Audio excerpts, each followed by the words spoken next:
அலைக்கும் வரஹ்மத்துல்லாஹி வபரகாத்துஹு. பிஸ்மில்லாஹிர் ரஹ்மானிர் ரஹீம். அல்ஹம்துலில்லாஹி ரப்பில் ஆலமீன் வல் ஆகிபத்து லில் முத்தகீன் வஸ்ஸலாத்து வஸ்ஸலாமு அலா ஸய்யிதில் அன்பியாஇ வல் முர்ஸலீன் வ அலா ஆலிஹி வ அஸ்ஹாபிஹி அஜ்மஈன். அம்மா பஅத். கண்ணியத்துக்குரிய இஸ்லாமிய பெருமக்களே, இப்ராஹிம் இப்னு அதுஹம் ரஹிமஹுல்லா அவர்கள் ஆரம்ப காலகட்டத்தில் ஒரு பெரிய ஒரு மன்னராக இருந்தார்.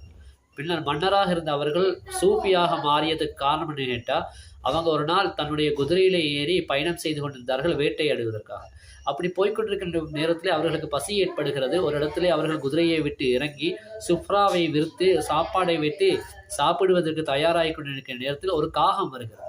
ஒரு காகம் வந்து அவர்கள் சாப்பிட ஆரம்பித்த அந்த ரொட்டியிலிருந்து ஒரு துண்டை கவ்விக்கொண்டு எடுத்துக்கொண்டு பறந்து செல்கிறது. இதை பார்த்து அவர்கள் ஆச்சரியப்பட்டு சாப்பாட்டை வைத்துவிட்டு அவ்வாறே அந்த காகத்தின் பின்னாலே அதை துரத்தி செல்கிறார்கள். அந்த காகம் எங்கே போகிறது என்று பார்ப்பதற்காக போகிறார்கள். அப்படி போகிறது ஒரு பெரிய மலை. அந்த மலைக்கு பக்கத்தை போன காகம் அந்த இடத்துல மறைந்து அவருடைய கண்களை விட்டு மறைந்து பறந்து விட்டது. இவர்கள் நினைத்தார்கள் காகம் அங்குதான் இருக்கிறது. மலைக்கு மேலே ஏறினாங்க. குதிரையை விட்டு இறங்கி மலைக்கு மேலே ஏறினா அங்க ஒரு மனிதனை வந்து என்ன செய்யப்பட்டிருக்குது, கையை காலையும் கெட்டப்பட்டிருக்குது. கையை காலையும் கெட்டி வைக்கப்பட்டிருக்கு. அப்போது அந்த மனிதர்கிட்ட போய் அந்த கை காலெல்லாம் அந்த கெட்டெல்லாம் மவுத்துட்டு அவன்கிட்ட விசாரிச்சாங்க. நீங்கள் யார் அப்படின்ட்டு கேட்டதுல அவர் சொல்லாரு, நான் வந்து ஒரு வியாபாரி. நான் வியாபாரத்தை செஞ்சு விட்டு பணப்பொருளோட வந்து கொண்டிருக்கும் பொழுது கொள்ளை கூட்டத்தார்கள் என்னை வந்து பிடித்து விட்டார்கள். பிடித்து என்னிடத்தில் இருந்த வியாபார பொருட்கள், என்னுடைய பணம் எல்லாத்தையும் அடிச்சு கொண்டு போயிட்டாங்க.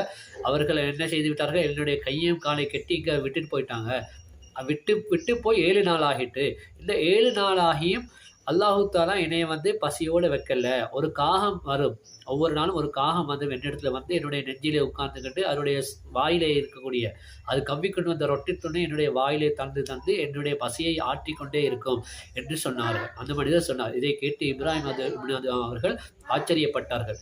ஒரு எந்த ஒரு வேலையும் செய்ய முடியாத நிலைமையில் கெட்டப்பட்ட ஒருவனுக்கு அல்லாஹு தாலா எப்படி ரிஸ்க் அளிக்கிறான் என்று சொல்லி ஆச்சரியப்பட்டு, தன்னுடைய ஆட்சியிலே நான் எத்தனையோ எத்தனையோ பேர் அடிமைகளாக வைத்திருக்கிறேன் என்று சொல்லி அவர்களுடைய மனம் மாறி தன்னுடைய அரச சபைக்கு பேற்று அங்கு இருக்கக்கூடிய எல்லா அடிமைகளையும் அவர்கள் என்ன செய்தார்கள், விடுதலையாக்கிவிட்டு தன்னுடைய அதிகாரத்தின் கீழ் உள்ள எல்லாரையும் விட்டு அவர்களை விடுதலையாக்கிவிட்டு தான் அணிந்திருந்த மிக பெரும் விலை கூடிய ஆடைகளை கூட களைந்து சூபித்துவ ஆடை அணிந்து அவர்கள் அன்றிருந்து அல்லாஹுக்கு மட்டுமே அல்லாஹுடைய தியானத்திலே தன்னுடைய வாழ்க்கையை அமைத்துக் கொண்டார்கள்.